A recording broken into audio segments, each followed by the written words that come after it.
Main tourist attractions in Paris, France.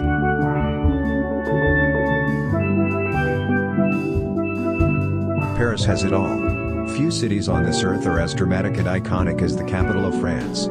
If you were to circle the globe and make a list of its most beautiful cities, Paris, with its unique monuments and charming streets, would always make it into the top 10. Since the Age of Enlightenment, Paris, the city of light, has been attracting fashionistas, artists, history buffs, and writers, all of whom are inspired by the bohemian culture and the abundance of museums and grand boulevards. Paris is like no other place on earth. To quote Owen Wilson, "From way out in space you can see these lights, the cafes, people drinking and singing. For all we know, Paris is the hottest spot in the universe." The unique heartbeat of Paris casts a spell on the hearts and minds of those who have ventured to this dramatic city. Even travel writers fall under the allure of the tangled streets, outdoor cafes and inspiring boat cruises along the Seine. With its Champs-Élysées and Place des Vosges, Latin Quarter, and Montmartre, Paris is the original model for other major world capitals, all claiming their own prototype of grand elegance and sophistication. But where do you begin? Whether this is your first time, or your next time, there is so much to see and experience you likely will find yourself bedazzled and even a bit overwhelmed. Start with these top 6 iconic attractions, 2 museums, 2 monuments and 2 churches. Plan to travel about on the Seine, whenever possible, using the fun little Batobus, with its glass roof and convenient range of stops at most of your top pick attractions. This will make the getting there as much a part of your travel adventure as the arriving.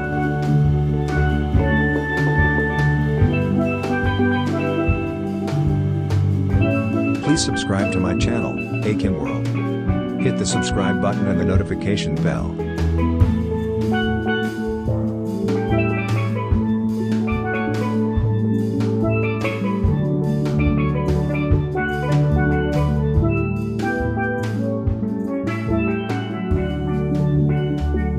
Two museums, the Louvre and the d'Orsay. You likely already know which 2 museums to put at the top of your to-do list for any trip to Paris, the Louvre and the d'Orsay. Even if you already have visited these museums on past trips, do return to them again this time, and every time you are in the city. Show some mercy to yourself though, and plan to visit only one of these colossal edifices per day. The Louvre. There's not much that compares to the Louvre. Even walking into the courtyard will elicit a gasp as you face Eiffel Grand Pyramid of glass. Photos simply do not do it justice. The pyramid stands as a puzzling backdrop to the half-sized version of the Arc de Triomphe, a companion piece to Napoleon's other arch at the opposite end of the Voie Triomphale, the triumphal view. This smaller arch is topped with the bronze horse-drawn chariot from St. Mark's Cathedral in Venice that Napoleon pilfered in 1798. The chariot has now been returned to its rightful home and replaced with a copy. As you stand in this courtyard, the vast building that surrounds you dates from old to older, containing a 12th century castle fortress within a 16th century palace. To reach the Louvre, take the Batobus and hop off at the Louvre stop. Look across to the other side of the river for a stunning view of the d'Orsay, the former train station, now turned art museum, that you will be visiting on another day. Have a solid plan before you enter the Louvre through the pyramid. And, certainly, have a pre-purchased Paris museum card so you can skip the lines. As you walk this former palace, you will be following in the footsteps of the kings who roamed these same halls and galleries, reveling in their priceless collections of paintings and sculpture. Look around, up, down and out the windows at the lavish palace itself, as well as at the artwork it contains. Save time during your visit for Winged Victory, the Mona Lisa, Venus de Milo, and the Gallery of Apollo, where the Sun King, Louis XIV, held audiences. Visit the Salle des Caryatides to see the Roman copies of Greek sculptures collected by the French royals, including 4 caryatides, female forms that serve as columns, balancing the musicians' gallery atop their heads. Locate the subterranean medieval tower and moat from King Philippe's 12th century fortress. These ruins were uncovered during the archaeological dig to remove and preserve matchless artifacts prior to the construction of the pyramid. Stand in the glass-roofed, sunlit, Marly courtyard, with the magnificent and powerful Marly horses and other sculptures from the gardens of Château de Marly, the country palace on the Seine where the Sun King entertained his close acquaintances towards the end of his reign. Stop for a break at the cafe on the landing of the Molion staircase. Sit on the terrace overlooking the Napoleon courtyard and the pyramid.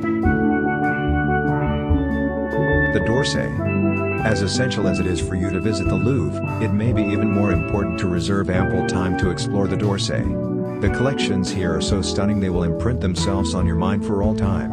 As you wander this vast former train station, built to impress the masses of visitors who flock to the city for the 1900 Paris World's Fair, you will pass through room after room of priceless artwork by iconic impressionists like Monet, Renoir, Van Gogh, Degas, Cézanne and Toulouse-Lautrec.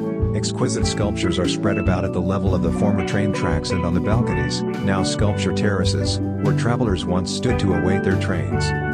Just inside the entrance to the museum is a 1/16th scale model of the Statue of Liberty that was gifted by France to the US in 1876 to honor the centennial of American independence. Plan ahead, and make reservations, to eat lunch in the former dining room of the turn-of-the-century Grand Hotel that once adjoined the train station. Two monuments, Eiffel Tower and Arc de Triomphe.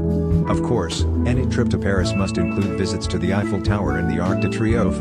These are the quintessential Parisian monuments, one built as the entrance to the 1889 Paris Exposition Universelle, and the other designed to glorify Napoleon, and commemorate his victories.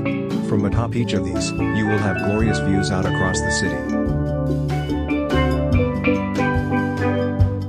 The Eiffel Tower.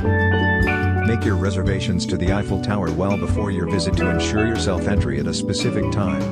Consider making a wonderful splurge by combining your tower visit with either lunch or dinner at the 58 Tour Eiffel restaurant on the second level.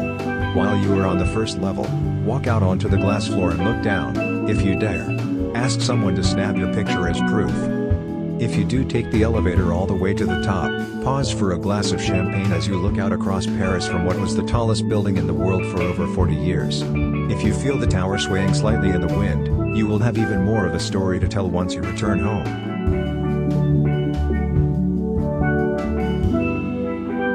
Arc de Triomphe. At the Arc de Triomphe, take the tunnel under the frenzy of traffic circling the monument, and spend some time reading the inscriptions. Possibly climb the 284 steps to the top for another unsurpassed view across Paris. Even better, climb to the top at night to experience Paris aglow. From your vantage point atop this triumphal arch, look back along the Voie Triomphale to the smaller arch in the courtyard outside the Louvre where you stood earlier. This will provide you some perspective of the magnitude of Napoleon's self-admiration. Look up towards Sacré-Cœur Basilica in Montmartre, perched high on its hill overlooking Paris. Gaze out along the Champs-Élysées, with its dazzle of shops and shoppers. If you are so inclined, use this opportunity to spot a few prime fashion emporiums and make a side visit to them later to see what you can find.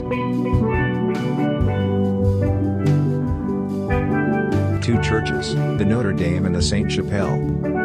Finally, on your list of must-visits are two churches, a cathedral and a chapel, both located on the larger island in the Seine, Île de la Cité. This island is where the Parisi first settled in the 3rd century BC, giving the Paris its name. 2 centuries later, in 55 BC, the Romans destroyed and sacked the Parisi settlement, then rebuilt the town to their own design, complete with temple, Colosseum, Forum, and Roman baths.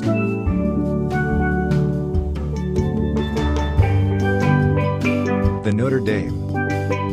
The first of these necessary visits is to Notre Dame, built on the site of an ancient Roman temple. This massive architectural masterpiece took over 200 years to construct, beginning in 1160, and has stood all these many centuries despite revolutions and wars, neglect and renovations. Now it has been grievously damaged by a tragic fire that brought its spire crashing down onto its already flaming roof. Notre Dame remains majestic even in its compromised state. It will be years before visitors can once again walk inside to sit peacefully, gazing up at the rose window. For now, you only will be able to view it from the front, back, and each side.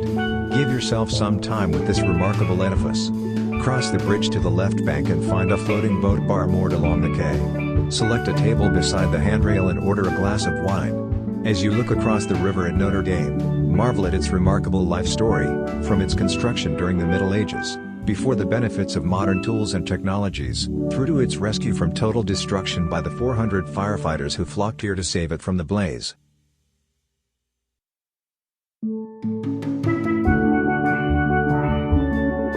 The Saint-Chapelle. Saving one of the best for last, walk to the opposite end of the island from Notre Dame to sit a while in the ethereal Saint-Chapelle, hailed as one of the greatest architectural masterpieces of the Western world. Worshippers in the Middle Ages considered this chapel to be a gateway to heaven. Surrounded on all sides by some of the loveliest stained glass in all the world, amazingly preserved for over 770 years, you will be bedazzled by the intensity of the color and light. If you can arrange tickets for a concert in this exquisite setting, do so. You will remember this for life.